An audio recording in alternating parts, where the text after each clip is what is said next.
total amount of taxation that you bring in to an entity of the state, and the county is an entity of the state, by 8% over what you did last year, or else you have to have a special election to do so. Okay, so each year the county is blessed in that we have new bills, and that adds to the appraised values.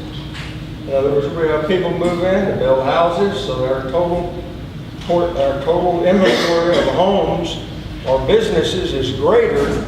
So consequently, we haven't had to raise that 8% that they're allowed by law. Now, at times we have in the past, but I don't think we have a whole lot. But the contention is falsely made that the people of Kingsland are not paying their fair share of taxes.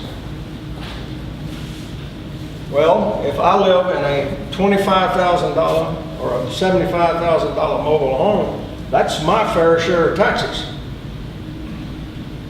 That's what I choose to live in, or what I can afford to live in and justify to live in. And I'm just as important an individual as somebody that lives in a $1 million mansion out here and is driving about it. But there's where the contention is. Now, traditionally, that's been thrown up to the Commissioner's Court. Over and over. In my term, it was thrown up to me every day. People are hard to reason with. They buy a $1 million home, and then they don't want to pay the taxes on it. Hey, if you want to buy a $1 million home and you can afford it, that's your prerogative, but you expect to pay taxes on it. A lot more taxes than I'm paying. Or my friend that lives in a mobile home is paying. That's a choice that people make. Now, they're not paying any more of a rate than any of us are. And that's a misconception that a lot of people in the county have. Certain areas of the county have that misconception.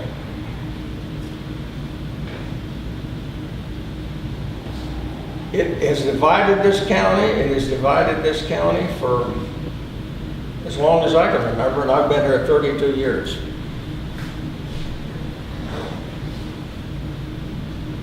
I can go somewhere and they say, well, you ought to incorporate. You know, you ought to incorporate. Well, the people here have had election after election, they don't want incorporation. So I'm not going to tell them to incorporate. That's up to the people. There was 78% opposed to it. The last election, I believe that's correct. 78% of the votes. The other thing that the people of Kingsland don't do is vote. Now, I can tell you honestly, when I ran for office, the people of Horseshoe Bay elected me. They all voted. And I got 96% of their vote, because they're all Republican, if that matters. But the people of Kingsland, I don't think 30% of them voted. So if you don't vote, shut up. Shut up. Thank you. It's pretty simple. You stole my words. But that's what we need to do. We need to get out to that polling booth and vote. And properly represent ourselves. Get the information. Get the information. And get the information on who to vote for, or whose buddy is whose buddy on the Commissioner's Court. Your Honor, are you done, pretty much? I'm done, pretty much. I just want to expound on what you said, which will set your pants on fire, so to speak. This is what I deal with, just like the judge said. The mentality, the lack of cooperation, and we want to work together. We want to bring the county together. Okay. I think I mentioned this the other night. Working on the Transportation Economic Development Committee. No names, a public official from Horseshoe Bay stated in that meeting, Kingsland is like a leech on Llano County, quote unquote. So I'm just saying, with that mentality, where do we start? How do we begin to mend the bridges, as the judge said? Hopefully we can. Cecil, do you have something to go along with that? Sure. I feel a little out of place being here, talking a lot about county business. I'm Jason Cullison. I'm youth pastor at First Baptist Kingsland. These guys asked, Patrick and Greg, these guys contacted me last week and asked me to come speak to some of the stuff going on in the school district and how it kind of ties into our community here. And the judge is exactly right. One thing I will say, when we're talking about taxes, before I get to my bit here, the lion's share of the taxes we pay here is to the school district. I think we're like you said, 30-something cents on the $100 valuation is on the county side. On the school side, where we $15, $16, maybe $1.20. But even on the school side, if you do a comp, and when we did the last bond here in the big bond in 2014, if you compare us to Marble Falls ISD, Burnett ISD, Liberty Hill, my gosh, you're looking at $1.60. And you can drive down 29 and see what $1.60 on your 100 will get you. That the big monstrosity that you see there. But compared, we didn't look at the state, but we looked at every county that touches Llano County and probably another ring out from there at the last, when they put out the last bond issue. Compared to our neighbors, our tax rate on the school side is also extremely low. And I believe that part of the misconception that I feel is another piece of this misconception about Kingsland and us not paying our share. If you break down the campus budgets per campus, we do have an elementary school here, and it has a bigger budget than the elementary school in Llano, but it also services about 125 more kids than the school in Llano. But also you have to take into account that junior high and high school, because of athletics and band and all the extracurricular stuff that comes along with those schools that are not there yet at those elementary ages.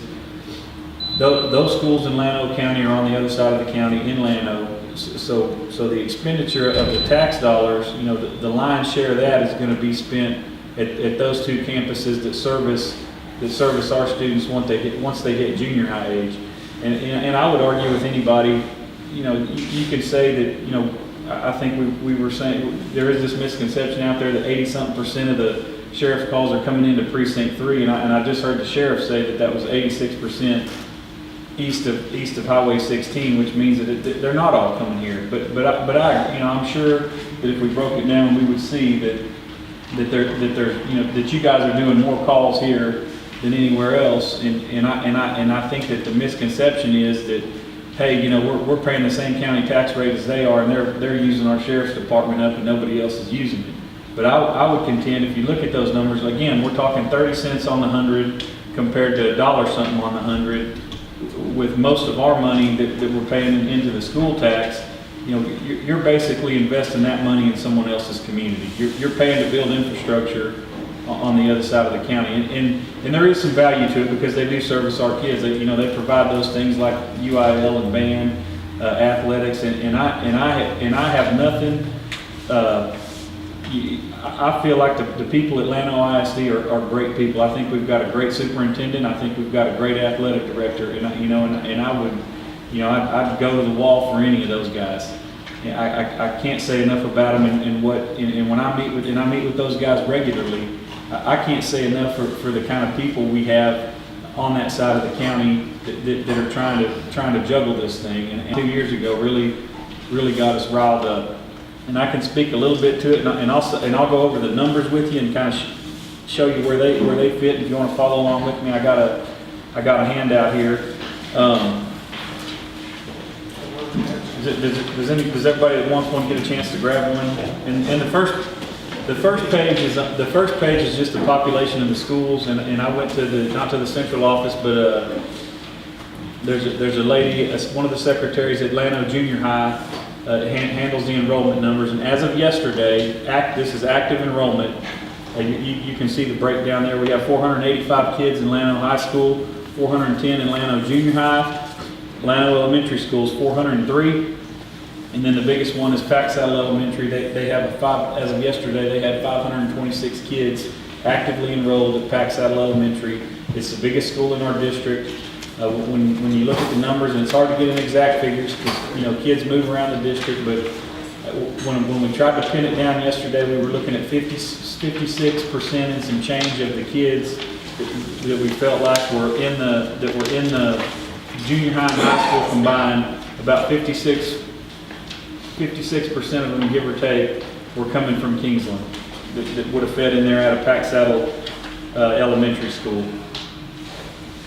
And when you and that's just the noses side of it.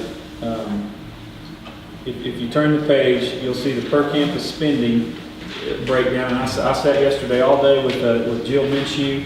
She's the chief financial officer for Llano ISD, and she's a sharp cookie. And I can tell you, again, I've had nothing but good experience going in and asking questions or trying to work with people from the school district. And she's another one. Yesterday I went in there and completely transparent with their records and showed me, anything I had a question about. I didn't feel at all like, that I was being misled. I feel like every time I deal with somebody over there, they're as upfront with me as they can be. So, and I think that we have, that we've developed in Kingsland a certain level of mistrust for people that work for the school district that I think sometimes, often more than not, is unfounded. That we just kind of get this mindset of it's those people against us people, and I'm telling you, the people I work with at Llano ISD have been nothing but good to me, and I think they care. I think it's a very much a complicated problem as far as the schooling. But if you look at the numbers, Llano High School, the expenditures, and you'll see there in the middle, these are the expenditures at the high school or at the schools. They don't include custodial pay. They don't include transportation and maintenance numbers. This doesn't include cafeteria numbers. It doesn't include special education, technology, central administration, the band, and the big one. If you go look at it, the big one's going to be athletics. It's probably it's a bigger expense than the per student expenditure at all those other campuses. Llano High School, you're looking at 3.3 and some change. Was what the expenses were for fiscal year 2015. Llano Junior High 2.4. And you can just follow along with me there. And the two that are comparable for people that are concerned, Llano Elementary School was 2.4, and Pack Saddle was 2.6. And also I broke down the federal subsidies there and how they got spent in our district. Pack Saddle Elementary got the biggest share of the federal subsidy money that came into the district at a little over $500,000. The next closest one was Llano Elementary at about a quarter. If you add those two numbers up, the local tax money we spent at Llano Elementary, again, those are the comps. In the local number plus the federal subsidy, we get to the 2.4, and the Pack Saddle number is 2.1 in the taxes, and then the $500,000 that gets us to 2.6 in what we spend at those schools. If you break that down, I didn't realize the gap was this big, and I think it's certainly something worth asking a question about it. But if you break that down on per student, if you take the 2.4 million and divide it by the 403 kids in Llano Elementary School, then the district's spending about $6,000 per year per kid per student at Llano Elementary. If you look at Pack Saddle Elementary, it's a tick under 5,000.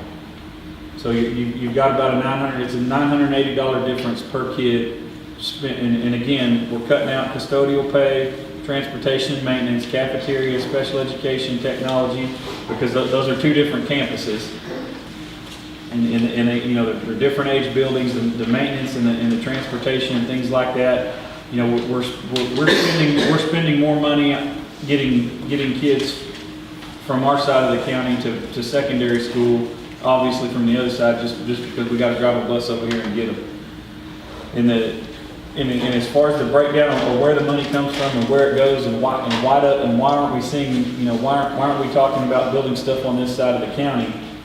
When you look at your tax rate, I think on your tax bill, you'll just see the $1.25 or the $1.15 or so. You'll see what the rate is. But within that, there's two sides to your school tax. You've got a maintenance and operations side, which is I'll be honest with you, this is what kills us. This is what kills the school district here. The M&O side is the money used for the daily operating cost of the school. It's what it costs to run it. And on the M&O side, it's what we all know as a Robin Hood program. It's the state's recapture program. In Llano County, because the state takes the amount of people and looks at our property valuations and makes it and puts us in a tier where they determine whether we're a rich county or a poor county. And because we have so much waterfront property, it really skews the number. And we end up on the wrong end of the business of the state's Robin Hood program. In Llano County, on the M&O side, it's right at 50%. Basically, for maintenance and operations, Llano ISD, for every dollar they need to conduct business, they have to raise $2 from the tax base to make that happen. And the state takes their scrape right off the top. You can go on Llano ISD's website. And again, they're real transparent. You can pull last year, and you'll see that the school district raised about $32 million in tax money from the tax base countywide, and right off the top, the state of Texas scraped $18 million and something. I mean, that's a huge take. I'll talk about the INS side here in a minute. On what I perceive, I think I'm right here. I want to say this right, but we're a property-rich county. The average property value per person here is really high. The issue that our school district has is the students that attend our schools in Llano County are not properly represented by the property owners. In other words, the kids that are going to Llano ISD schools do not live in the nicer portions of the county.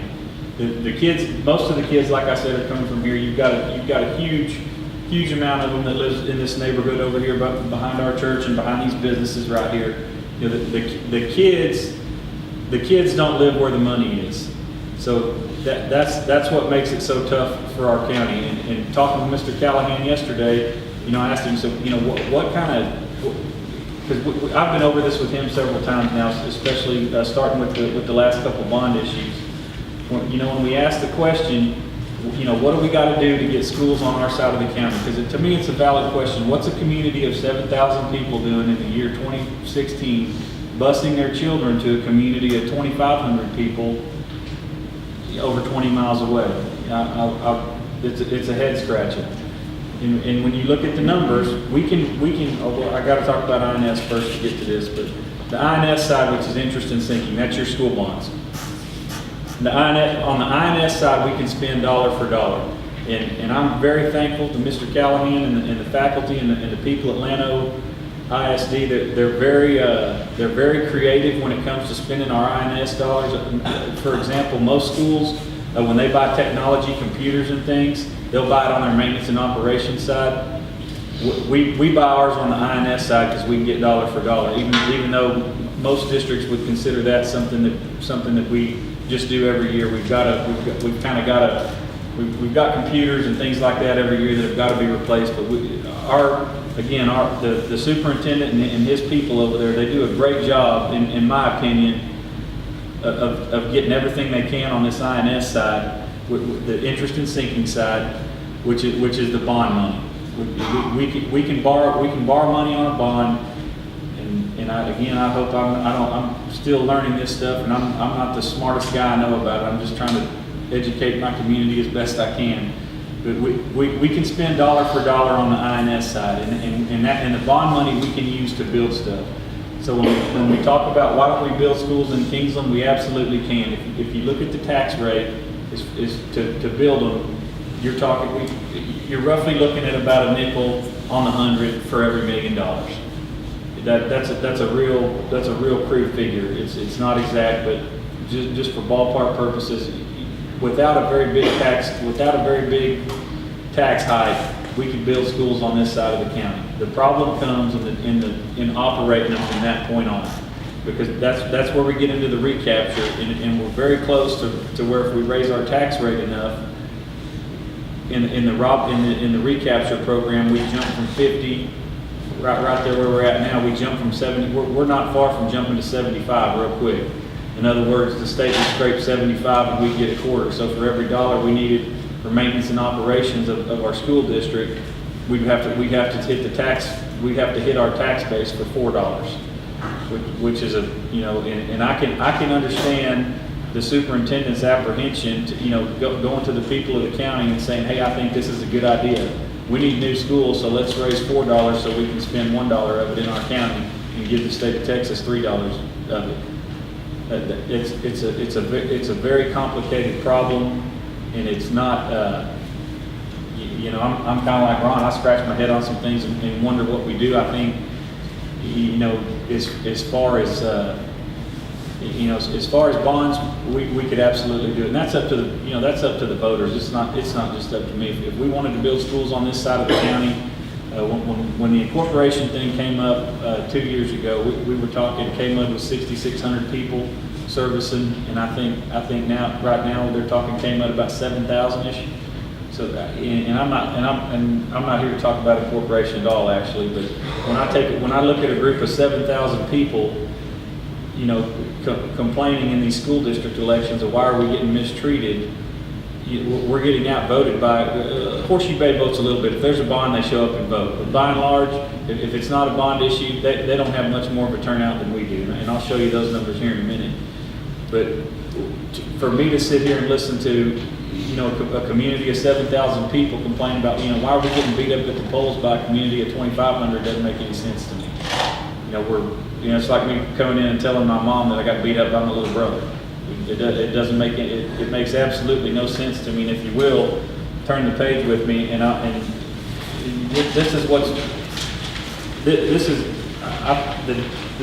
the judge hit on this a while ago, and I wanted to say something when he was talking, but I will now. When it comes to our voter turnout and voter apathy in Llano County, I don't think any of us are aware of how far the rabbit hole really goes. If you'll turn to that third page, this is the May 9th election.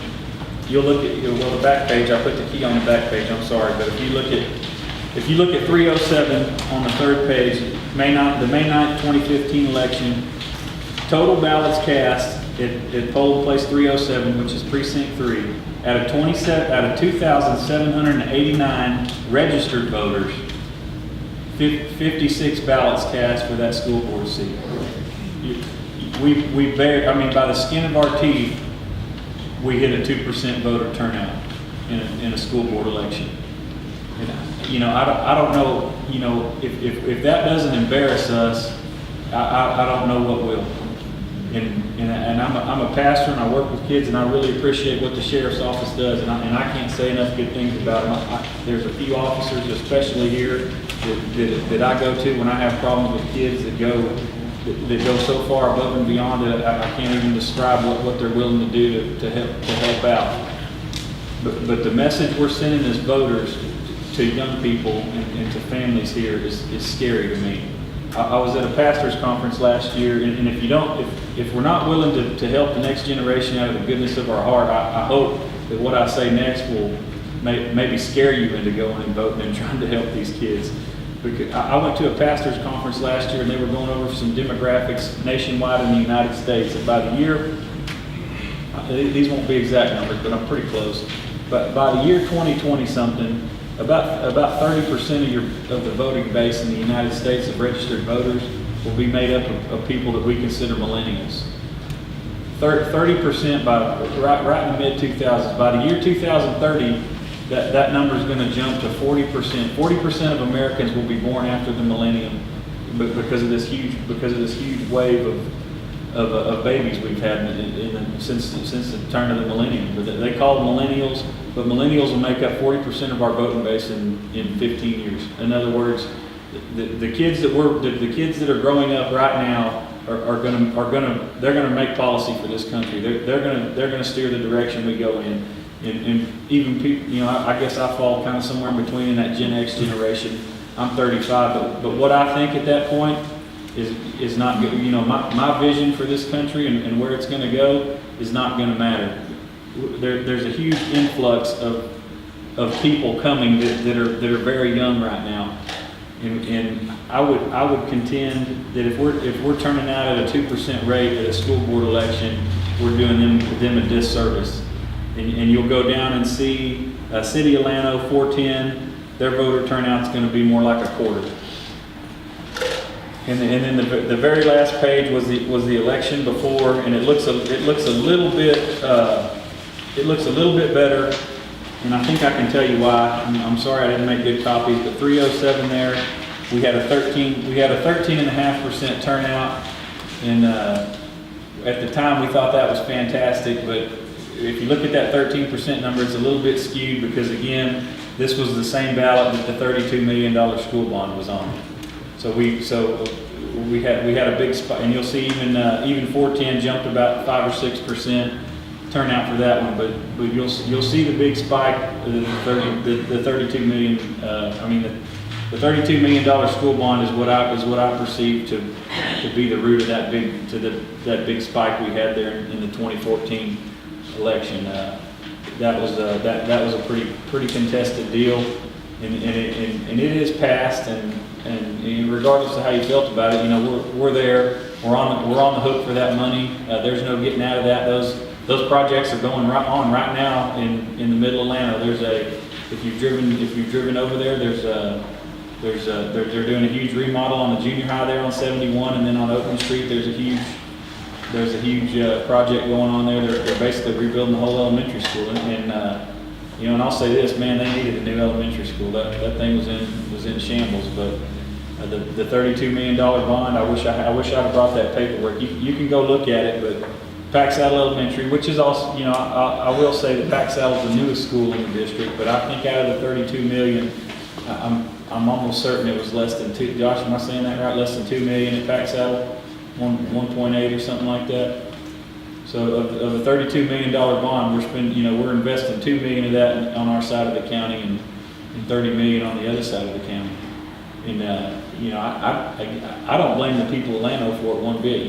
They needed schools. They put the bond up, and again, we had just paid off another bond, so the tax rate got to stay the same. We're still really low tax rate wise, and I just know when I look at these numbers here, they concern me the most. I could care less.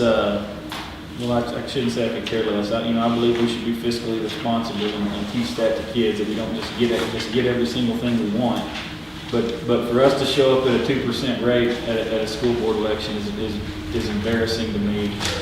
And I've been working on some other numbers. I don't know if I hadn't gotten far enough down the road with them, but just looking at some of the things that go on here in Kingsland, you're talking. I watched the boys roster yesterday with Coach Slaughter. He's the athletic director at Llano ISD. But we spent some time in his office, and we ran down name for name boys athletics, and we'll do girls athletics soon. We'll do it for the junior high and for junior high boys and girls too. But for time's sake, yesterday we ran through boys athletics. We pulled all their rosters and looked at every kid in the district that participated in athletics. And we hadn't done it for UIL, we hadn't done it for band yet, but we'll get there. But just off the cuff, we did this little exercise to see, and we counted 120 kids that participated in some kind of athletic event for Llano High School last year. 120 boys. On the boys' side, you had 50 of those kids that were signed up for athletics that were in some kind of sport. Obviously, some of them did more than one. But you had 50 kids from Kingsland and about 65 from Llano. So about 41% of our sports rosters in the county are made up of kids from Kingsland, and about 54% are made up of kids from Llano, which is a good number. But I would contend that it should be higher. You know, our kids should, you know, I think no matter, I don't care if the school's on this side of the county or the other,